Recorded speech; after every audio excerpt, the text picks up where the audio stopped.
What does it mean for a fortune to remain invisible? Not hidden, not concealed, simply never displayed. In the century of mass consumption, of logos on every surface and slogans in every language, there exists a family empire that grew across 40 countries without ever stepping into the light. If you are here, following this account, perhaps you share the same quiet fascination with those who build in shadow. And if you do, your presence matters. We are approaching 1,000, a small milestone that will allow these stories to continue being told. Now, return with me to a city where silence was always the strategy. Guadalajara, Jalisco. The second city of Mexico, though its residents would dispute the ranking. A place where industry developed, not through foreign capital or government favor, but through regional networks of trust, family obligation, and deliberate discretion. By the middle of the 20th century, this city had produced textile fortunes, pharmaceutical dynasties, and banking clans whose names rarely appeared in national newspapers. Wealth here moved differently. It accumulated in courtyards, behind high walls, within compounds where multiple generations shared meals, but never shared information with outsiders. It was into this culture that Francisco Gil was born, a man whose name would eventually appear on bottles distributed across 5 continents, yet whose face remained unknown to the vast majority who consumed his product. The Gil family had roots in Guadalajara that stretched back through generations of modest commercial activity, importing goods, operating small trading concerns, learning the rhythms of regional commerce. Francisco inherited not wealth, but knowledge, an understanding that in Jalisco, the successful businessman was not the one who expanded fastest, but the one who controlled his supply chain, maintained family cohesion, and never allowed outsiders to glimpse the inner workings of his enterprise. The year was 1950. Mexico City was already dominated by foreign soft drink companies. Coca-Cola had arrived decades earlier, establishing bottling plants, signing exclusive distribution agreements, deploying the aggressive marketing tactics that had conquered markets across Latin America. Pepsi followed, and behind them came smaller American brands, all competing for the explosive growth of a young urbanizing population with increasing disposable income. The message from the capital was clear. The soft drink market belonged to international corporations. Regional players had no place. Francisco Gil disagreed. Or rather, he saw what others had not, that the very foreignness of these brands created an opening. In the markets of Guadalajara, in the small towns of Jalisco, in the countryside where traditions held firm, there existed a thirst that imported colas could not satisfy. The flavors of Mexico, tamarind, guava, lime, mango, pineapple, had no representation in the glass bottles arriving from the north. Gil understood that taste itself could be a form of resistance, that a beverage could carry cultural meaning far beyond its ingredients. He began not with a factory, but with a formula. Working in conditions that records describe only vaguely, a small facility, limited equipment, family labor, he developed a line of fruit-flavored sodas using local ingredients and traditional flavor profiles. The name he chose carried significance that would only become apparent over decades. Jarritos, meaning small clay jars, a reference to the vessels used in Mexican households for generations, the containers from which agua fresca was traditionally served.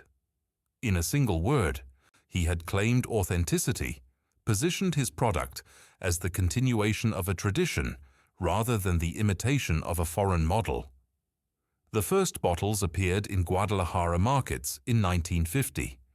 They were distributed not through advertising campaigns or retail negotiations, but through the networks Francisco Gil already knew: family connections, regional merchants, the informal economy of street vendors and small shop owners who trusted recommendations from people they knew. Growth was slow, deliberately slow.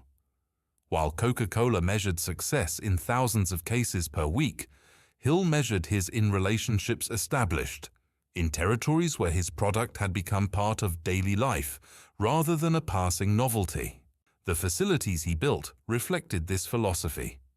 Unlike the gleaming bottling plants of multinational corporations designed for efficiency and scale, the Jarritos production centers remained modest, functional, almost invisible.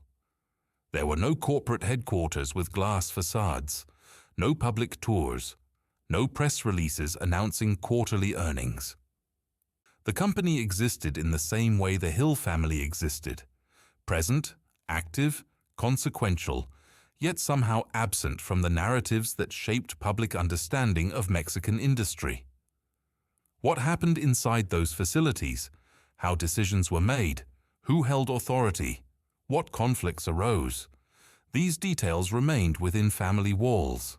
The 1950s in Mexico belonged to a particular kind of optimism. The country was industrializing rapidly, foreign investment was pouring into manufacturing, and a growing middle class was discovering the pleasures of consumer goods that had previously been reserved for the wealthy. Soft drinks occupied a peculiar position in this transformation. Affordable luxuries, small daily indulgences that signaled participation in modern life. The major American brands understood this perfectly, investing heavily in advertising that associated their products with progress, youth, and aspiration. Francisco Hill watched this transformation from Guadalajara and made a decision that would define his company for generations. He would not compete on those terms. There would be no billboards, no radio jingles, no celebrity endorsements. Jarritos would grow through a different mechanism entirely, through presence rather than promotion, through consistency rather than spectacle. A bottle of mandarina or tamarindo would appear in a market stall, be purchased, be consumed, and be remembered. The customer would return. The vendor would reorder. Territory would be claimed not through conquest, but through quiet occupation. This strategy required something that advertising could not provide: absolute control over production and distribution. Francisco Hill began acquiring properties throughout Jalisco, small facilities that could produce bottles to regional specifications, warehouses that could store inventory close to markets, trucks that could deliver directly to vendors without intermediaries. Each acquisition was conducted privately, often through family members whose names would not attract attention. The Hill family was building an infrastructure, but the infrastructure remained invisible, scattered across the state in unremarkable buildings, operated by employees who understood that discretion was valued above all else. The family properties in Guadalajara itself served a different function. Here, in the traditional neighborhoods, where wealthy Jalisco families had maintained residences for generations, the Hills established their domestic presence. The houses were substantial but not ostentatious, designed in the regional style with interior courtyards, thick walls that kept the heat at bay, and conversations private, gates that opened only for expected visitors. Multiple generations lived in proximity, children raised within sight of grandparents, business discussions conducted over family meals where outsiders were never present. This arrangement was not unusual for Guadalajara. The city had developed a business culture distinct from Mexico City, one rooted in Catholic conservatism, family loyalty, and deep suspicion of outside interference. The great families of Jalisco, those who controlled banks, breweries, pharmaceutical companies, operated through similar structures, maintaining public modesty while accumulating private wealth. Francisco Hill had learned these codes from childhood. He understood that ostentation invited scrutiny, that visibility attracted competitors and regulators, that the safest fortune was the one nobody discussed. By 1960, Jarritos had expanded beyond Jalisco into neighboring states. The pattern remained consistent: quiet entry, relationship building with local distributors, gradual displacement of competitors through superior product and reliable supply. The company still had no advertising department, no public relations staff, no corporate communications strategy. When newspapers occasionally mentioned the growing regional beverage company, the articles contained almost no information, no photographs of the founder, no details about production volumes, no financial figures. Francisco Gil had achieved something remarkable: commercial success without public identity. The facilities expanded accordingly. New bottling plants appeared in Michoacán, in Guanajuato, in San Luis Potosí, each one constructed to the same specifications of functionality over appearance. The architecture told its own story: low buildings behind walls, minimal signage, entrances that did not invite casual visitors. Workers arrived through side gates, trucks loaded in enclosed courtyards, and the daily operations of a growing beverage empire proceeded without witnesses. Inside the family, the structure of authority remained equally opaque. Francisco Gil made decisions, but how those decisions were communicated, who was consulted, what disagreements arose, these processes left no documentary trace. The company had no board of directors in any meaningful sense, no shareholder meetings, no annual reports. It existed as an extension of the family itself, governed by the same unwritten rules that governed domestic life: respect for elders, deference to established authority, resolution of conflicts within walls rather than through external mechanisms. This insularity served multiple purposes. It protected trade secrets, the formulas for each flavor, the relationships with sugar suppliers, the logistics systems that kept costs low. It prevented competitors from understanding the company's strategy. It kept tax authorities at a distance, unable to assess the true scale of operations. And it maintained the family's preferred mode of existence: wealthy but unremarked, powerful but unexamined. The 1960s brought challenges that tested this approach. Mexico's economy was growing rapidly, and with growth came attention from larger players. Coca-Cola and Pepsi were expanding aggressively into regional markets, using their superior resources to undercut local competitors, to secure exclusive agreements with retailers, to flood communities with advertising that made their brands synonymous with refreshment itself. Many regional beverage companies folded during this period, unable to compete with the scale and sophistication of multinational marketing. Jarritos survived through the same strategy that had built it: quiet persistence. When a competitor launched an advertising campaign, Francisco Gil responded not with counter-advertising, but with price stability, reliable supply, and patient cultivation of vendor loyalty. When multinationals secured exclusive agreements with large retailers, he focused on the small shops, the street vendors, the informal economy, where personal relationships still determined purchasing decisions. The company did not fight battles it could not win. It simply occupied the spaces that others considered too small to contest. The decision to cross the border came not from ambition, but from observation. By the late 1960s, something was happening in the United States that Francisco Gil had not anticipated. Mexican workers were moving north in increasing numbers, to Texas, to California, to Illinois, carrying with them not just labor, but memory.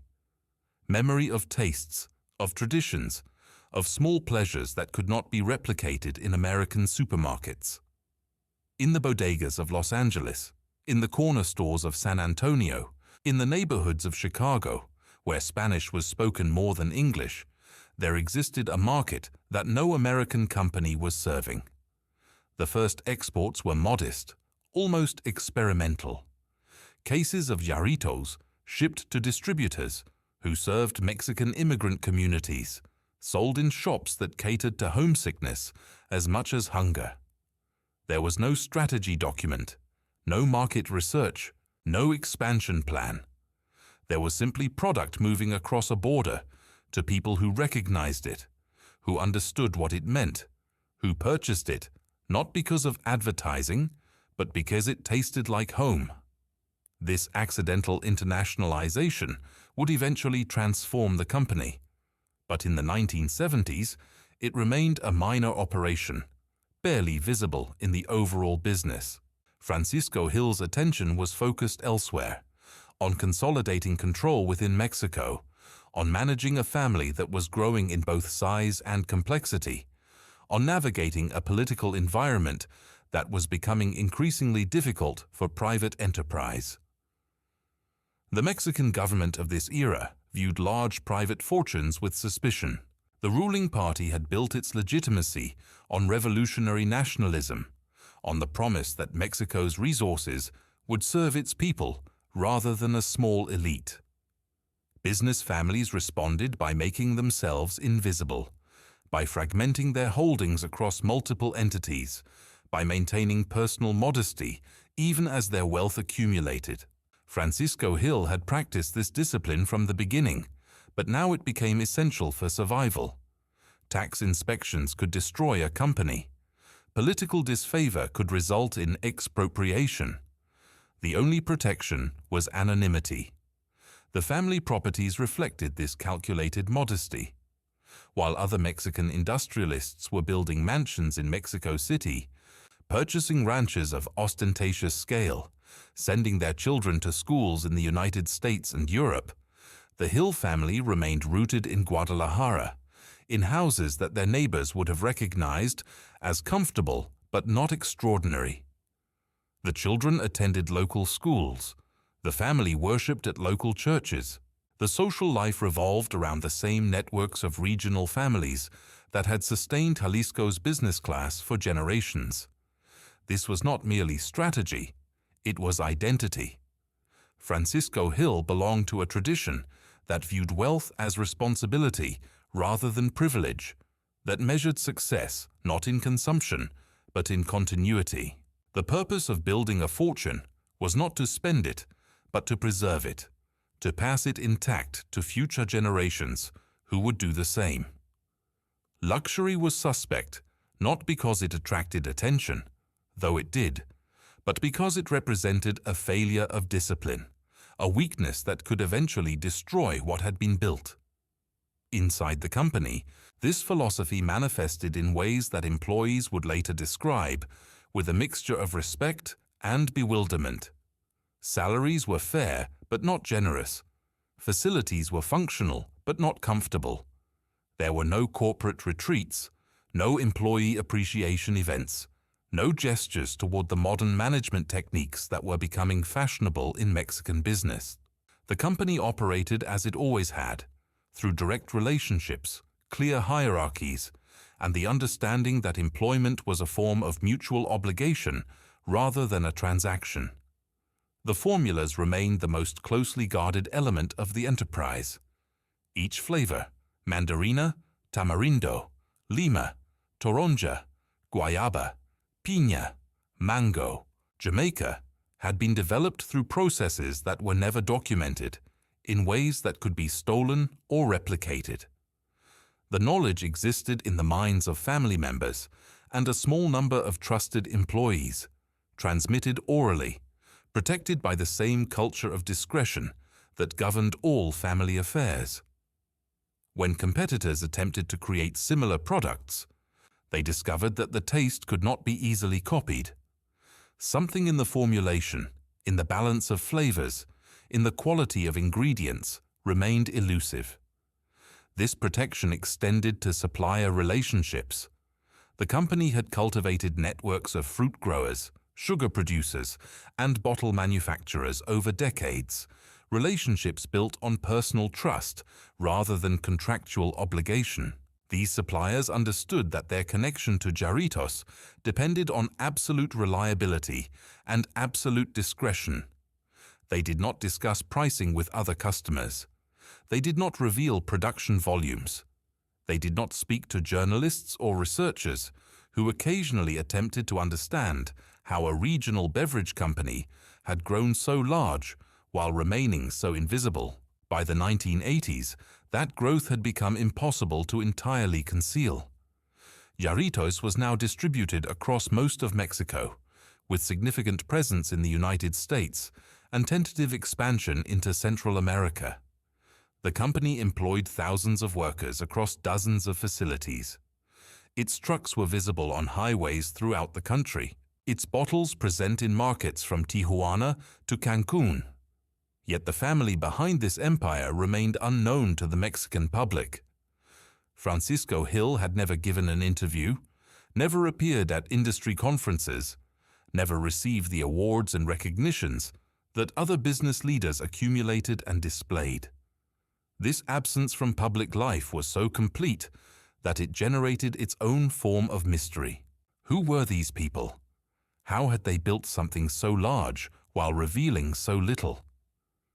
The question circulated in business circles, in journalism, in the occasional academic study of Mexican industry, but answers remained elusive. The family did not respond to inquiries.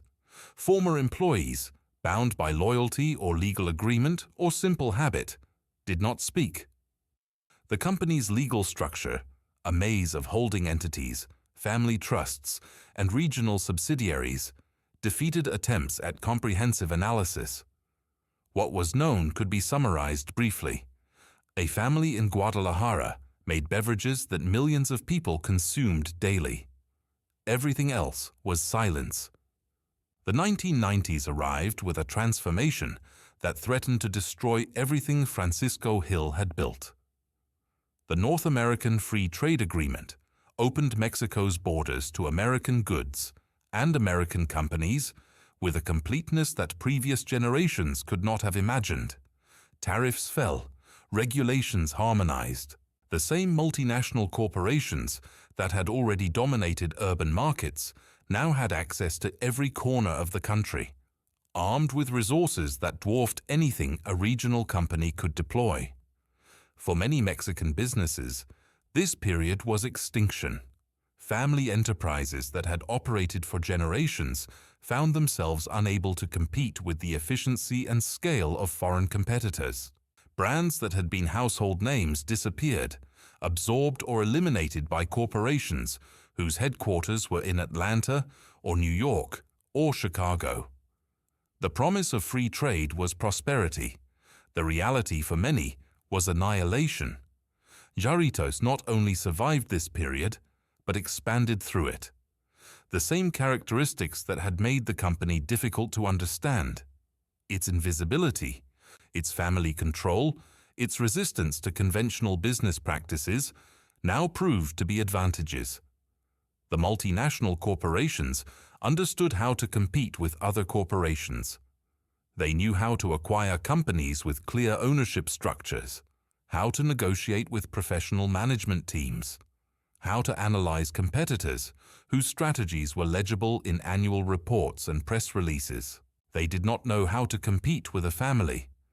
The Gil family by this time had entered its second generation of leadership. Francisco Gil, now elderly, had gradually transferred authority to sons and nephews who had been raised within the business, who understood its operations not from business school case studies, but from childhood observation and adult apprenticeship. The transition had occurred without announcement, without the succession struggles that often destroyed family enterprises. One day Francisco Gil made decisions. Gradually others made them. Eventually he was consulted rather than commanding. The company continued without interruption. This generational transfer remained as opaque as everything else about the family. Which son held what authority? How were disagreements resolved? What happened to family members who wished to pursue other paths? The answers existed only within the family itself, in conversations that took place in those Guadalajara houses where outsiders never entered. Occasionally, a name would surface in legal documents or regulatory filings. a Hill serving as nominal director of a subsidiary, another signing a contract on behalf of a holding company. But these fragments revealed nothing about the actual distribution of power. The facilities continued to multiply during this period, though now with greater sophistication. The company invested in modern bottling equipment, in quality control systems, in logistics technology that could track inventory across an increasingly complex distribution network. These investments were made quietly, without the press releases that other companies used to signal their progress. A new plant would appear in a Mexican state, operational and producing, before anyone outside the company knew it was being planned. The American market demanded particular attention. What had begun as an informal export business serving immigrant communities was becoming something larger. Second-generation Mexican Americans, born in the United States, were discovering Jarritos not as a taste of home, but as an authentic alternative to mass-market beverages. The same cultural positioning that had built the brand in Mexico, traditional, genuine, rooted in identity, resonated with consumers seeking alternatives to corporate homogeneity. The company's response to this opportunity revealed its distinctive character. Other beverage companies would have launched marketing campaigns, hired American advertising agencies, repositioned their products for mainstream consumers. Jarritos did none of this. The company simply increased production, expanded distribution, and allowed the product to find its audience through the same organic mechanisms that had always driven growth.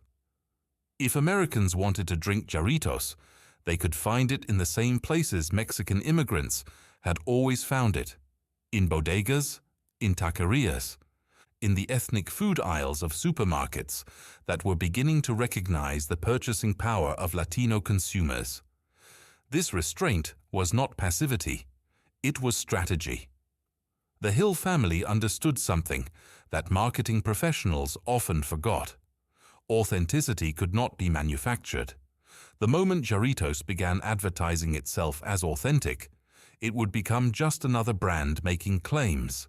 By refusing to advertise at all, by allowing the product to exist without promotion, the company maintained a position that competitors could not occupy. Coca-Cola could not become authentic by declaring itself authentic. Jarritos was authentic by simply being what it had always been. The family properties in Guadalajara remained unchanged during this period of growth. The same houses, the same courtyards, the same walls that had sheltered the family for decades continued to serve their purpose. Wealth that would have justified palaces in Mexico City or vacation compounds in Acapulco remained invisible, reinvested in the business, or held in forms that did not announce themselves. The children of the family attended universities now, some in the United States, but they returned to Guadalajara, to the family, to the business that awaited them. This pattern of return was not accidental. The family had developed mechanisms, never publicly described, for ensuring that each generation remained committed to the enterprise. Perhaps it was economic, shares or trusts, that vested only with continued participation. Perhaps it was cultural, the weight of expectation and obligation that Jalisco families had always imposed on their children. Perhaps it was simply that the life offered within the family was preferable to the alternatives outside it. Whatever the mechanism, it worked. The Hills did not scatter. They did not sell. They did not surrender control to professional managers or outside investors. By the turn of the millennium, Jarritos had achieved something that business theorists would have declared impossible. A family-owned beverage company, operating in one of the most competitive industries on Earth, had grown to international scale while remaining entirely private, entirely family-controlled, entirely invisible. The company was now distributed in over 40 countries. Its annual production numbered in the hundreds of millions of bottles. Its revenues, though never publicly disclosed, were estimated in figures that would have placed it among Mexico's largest private enterprises. Yet the family remained unknown. In an age of celebrity entrepreneurs, of business leaders who cultivated public profiles and personal brands, the Hills maintained their silence. No interviews, no profiles, no appearances at the World Economic Forum, or the panels where Mexican business leaders discussed the future of their country. The company had no website until years after such things became standard, and when one finally appeared, it contained product information and nothing else. No history, no leadership team, no corporate philosophy, just beverages. The 21st century brought pressures that even the most disciplined invisibility could not entirely deflect. Mexico was changing. A new generation of journalists, trained in investigative techniques and emboldened by the gradual opening of Mexican society, began asking questions about the country's private fortunes. Non-governmental organizations demanded transparency from corporations. The internet made information portable, searchable, permanent. Secrets that previous generations had maintained through simple discretion now required active concealment. The Hill family adapted, as they had always adapted, but the adaptation was imperfect. Fragments of information began escaping the careful containment that had protected the family for decades. A lawsuit in the United States revealed details about distribution agreements. A regulatory filing in Mexico disclosed ownership percentages that had never been public. A former employee, retired and perhaps less bound by old loyalties, spoke to a researcher about working conditions in the bottling plants. None of these revelations were dramatic. None exposed wrongdoing or scandal. But collectively, they began sketching an outline where before there had been only blank space. What emerged from these fragments was a portrait of a company that operated by rules entirely its own. The facilities, now numbering in the dozens across Mexico and extending into the United States, maintained standards that reflected the family's values rather than industry norms. Production workers were paid above minimum wage, but below what unionized competitors offered. Benefits were modest. Advancement depended on loyalty and longevity rather than performance metrics. The company did not hire from business schools or recruit experienced managers from other corporations.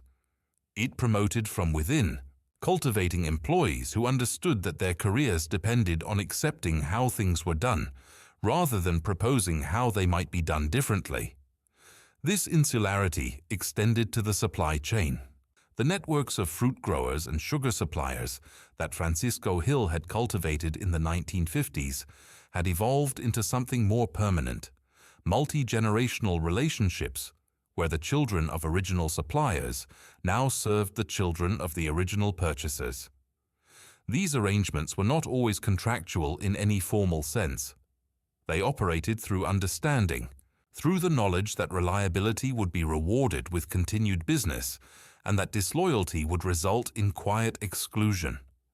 In regions where Jarritos sourced its ingredients, the company's preferences shaped agricultural decisions, influenced land use, determined which families prospered and which struggled.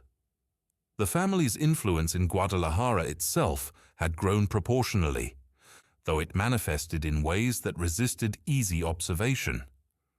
The Hills did not seek political office or public recognition. They did not fund museums or universities in ways that would attach their name to institutions. But their presence was felt nonetheless, in the employment they provided, in the real estate they controlled, in the charitable activities conducted through church organizations rather than family foundations.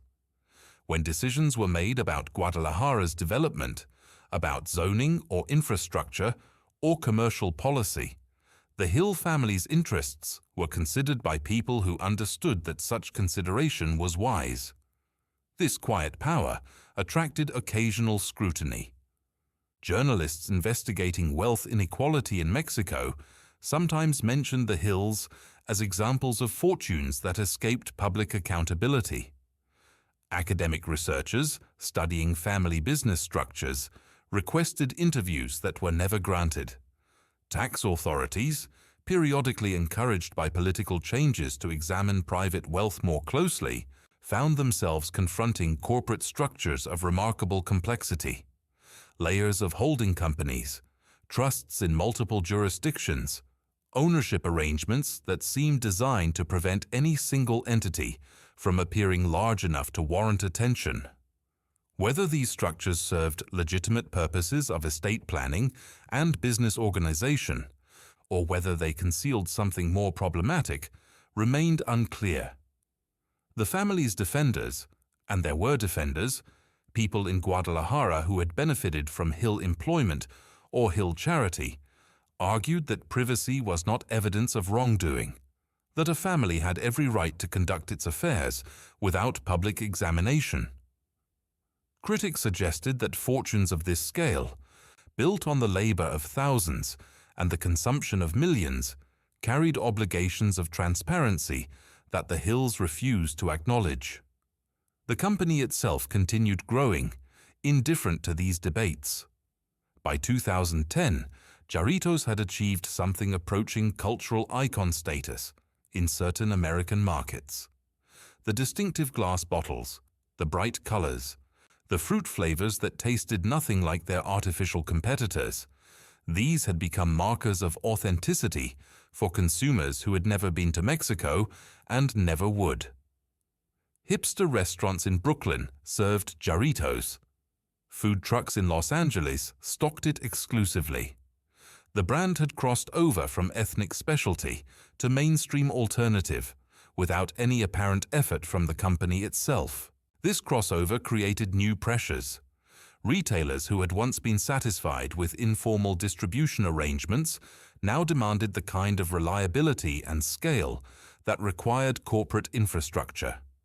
Restaurant chains interested in featuring Jarritos needed contracts, consistency, and communication with representatives who could make decisions. The company that had grown through personal relationships was being asked to operate through institutional ones. The family's response revealed the tensions inherent in their model. Some expansion occurred, new distribution agreements, larger production facilities, increased presence in mainstream retail channels. But the expansion was always slower than the market would have supported, always more cautious than competitors would have attempted. Opportunities were declined. Potential partners were refused. The company grew, but it grew on its own terms, at its own pace, maintaining the control that had always been its defining characteristic. Inside the family, this caution reportedly generated friction. Younger members, educated in American business schools and aware of what the company could become with more aggressive expansion, allegedly pushed for changes that older members resisted. The details of these conflicts remained private, but their existence could be inferred from the patterns of company behavior, periods of expansion followed by consolidation, initiatives launched and then abandoned, a general sense of an organization pulled between different visions of its future. The Guadalajara properties served as the arena for these struggles, though struggle may be too strong a word. Disagreements within the Hill family did not manifest as public conflicts or legal battles. They were resolved through the same mechanisms that had always governed family affairs: conversation, negotiation, deference to established authority, and ultimately acceptance of collective decisions. A family member who could not accept these mechanisms would find themselves gradually marginalized, their influence diminished, their share of the enterprise perhaps bought out through arrangements that never became public. The question of succession had haunted family enterprises since families first accumulated things worth passing down. The Hill family had navigated one generational transition successfully, from Francisco to his sons, but the mathematics of inheritance grew more complicated with each generation. Where there had been one founder, there were now multiple children, Where there had been multiple children, there were now dozens of grandchildren and great-grandchildren, each with potential claims on the fortune, each with their own ambitions and needs and visions for what the family enterprise should become. How the Hills managed this complexity remained, like everything else, invisible to outside observers. The company's legal structure suggested mechanisms, trusts that held shares, governance arrangements that concentrated decision-making authority, compensation systems that provided income to family members without giving them individual control over assets. But the documents that would have revealed these arrangements were private, held in law offices in Guadalajara and perhaps in other jurisdictions where privacy laws were even more protective.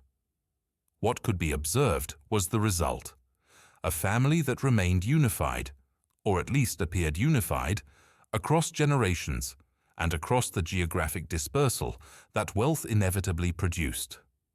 Some Hills still lived in Guadalajara, in the same neighborhoods, sometimes in the same houses, that had sheltered the family for decades. Others had established themselves in Mexico City, in the United States, in Europe. But they returned for gatherings whose frequency and nature could only be guessed. They maintained connections whose strength was evident in the continued cohesion of the enterprise. Whatever centrifugal forces operated on wealthy families, the disputes over money, the resentments between branches, the simple desire for independence, the Hills had found ways to counteract them. The facilities that produced Jarritos had evolved considerably from the modest operations of Francisco Hill's era. Modern bottling plants operated with automation and quality control systems that would have been unimaginable to the founder. Distribution centers used logistics software to coordinate deliveries across territories spanning thousands of miles. The company had offices now, not just in Guadalajara, but in locations that served operational needs. Though these offices remained unmarked, unannounced, indistinguishable from the anonymous commercial spaces that surrounded them, production volumes had reached scales that made Jarritos one of the largest beverage companies in Mexico, though precise figures remained unavailable. Industry analysts estimated annual production in the hundreds of millions of liters. Revenue estimates ranged widely, reflecting the uncertainty that surrounded everything about the company's operations. What was certain was that the bottles appeared everywhere, in Mexican supermarkets and American grocery chains, in restaurants across both countries, in convenience stores and gas stations, and the small tiendas that had been the company's original market. The product itself had changed remarkably little. The flavors that Francisco Hill had developed in the 1950s remained the core of the lineup. Mandarina, Tamarindo, Lima, Toronja. These were still produced according to formulas that had been refined but never fundamentally altered. New flavors had been added over the decades, responding to market opportunities, but the additions were conservative, consistent with the brand's identity. There would be no Jarritos energy drink, no Jarritos sparkling water, no line extensions that might have generated revenue, but would have diluted what made the product distinctive. This conservatism extended to packaging. The glass bottles that had always been the company's signature remained in production, even as competitors shifted entirely to plastic. The decision was partly practical. Glass preserved flavor better and maintained the product's premium positioning, but it was also philosophical. The bottle was part of what Jarritos meant. To abandon it would be to become something else, something more efficient perhaps, but less authentic. The family chose authenticity. The American market continued expanding in ways that surprised observers who expected the company's deliberate approach to limit its growth. Jarritos had become available in mainstream supermarket chains, in warehouse clubs, in the beverage aisles where it sat alongside products backed by marketing budgets 1,000 times larger. The company had achieved this distribution without advertising, without the promotional campaigns that beverage industry wisdom considered essential. The product simply appeared, was purchased, and reappeared in larger quantities. Cultural factors explained part of this success. The Hispanic population of the United States was growing rapidly, and with it the market for products that reflected Hispanic tastes and traditions. But Jarritos had transcended its ethnic niche in ways that other imported beverages had not. American consumers with no connection to Mexico, no Spanish language ability, no particular interest in Latin American culture, were choosing Jarritos because they preferred how it tasted. The authenticity that the company had cultivated for decades had become commercially valuable in a market saturated with artificial alternatives. The family observed this success with what appeared to be satisfaction, but not excitement.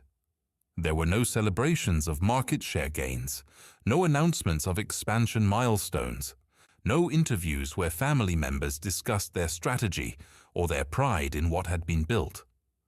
The company's public communications remained minimal. A website that provided basic product information, social media accounts that posted without personality, responses to press inquiries that conveyed nothing beyond what was already known. This reticence frustrated journalists and analysts who sensed that the Jarritos story contained something worth understanding. Here was a company that had defied every trend in modern business: the pressure toward public ownership, the reliance on professional management, the assumption that growth required visibility. The Hills had built something that worked according to different principles, and those principles remained unexplained. Occasionally, someone would attempt a comprehensive account. A business magazine would assign a reporter to investigate the company. An academic would propose a case study. A documentary filmmaker would seek access to the facilities and the family. These attempts invariably failed. The family did not grant interviews. Former employees declined to speak or spoke only in generalities. The company's legal representatives responded to inquiries with polite refusals that offered no explanation. The Guadalajara of today bears little resemblance to the city where Francisco Hill first bottled his fruit sodas. The population has multiplied many times over. The quiet neighborhoods where wealthy families maintained their discrete compounds have been surrounded by urban expansion, by shopping centers and office towers, and the infrastructure of a modern metropolis. Yet somewhere within this transformed landscape, the Hill family properties remain, addresses known to few, walls that still separate interior courtyards from public streets, spaces where the business of a global beverage company is discussed in the same rooms where it was discussed generations ago. Francisco Hill himself passed from the scene in the manner he had lived, without public notice, without obituaries in national newspapers, without the recognition that other industrialists accumulated and displayed. The date of his death is not widely documented. The location of his burial is not a matter of public record. He simply ceased to be present, and the company continued without him, guided by successors who had been prepared for leadership through decades of apprenticeship within the family system. The transition occasioned no visible disruption. Production continued. Distribution expanded. The bottles appeared in new markets, in new countries, carried by the same momentum that had always propelled the company's growth. If there were struggles over succession, disputes about direction, conflicts between family members with different visions, these remained contained within the walls that had always contained family matters. The outside world saw only continuity. What remains, then, is a kind of negative space in the landscape of Mexican capitalism. A fortune that shaped markets, employed thousands, and touched the daily lives of millions, yet left almost no documentary trace. A family that accumulated wealth across generations without accumulating the public identity that usually accompanies such accumulation. a company that grew to international scale while maintaining the insularity of a small regional enterprise. The bottles continue to appear in Mexican markets and American supermarkets, in taquerias and hipster restaurants, in convenience stores across dozens of countries. Each one carries the name that Francisco Hill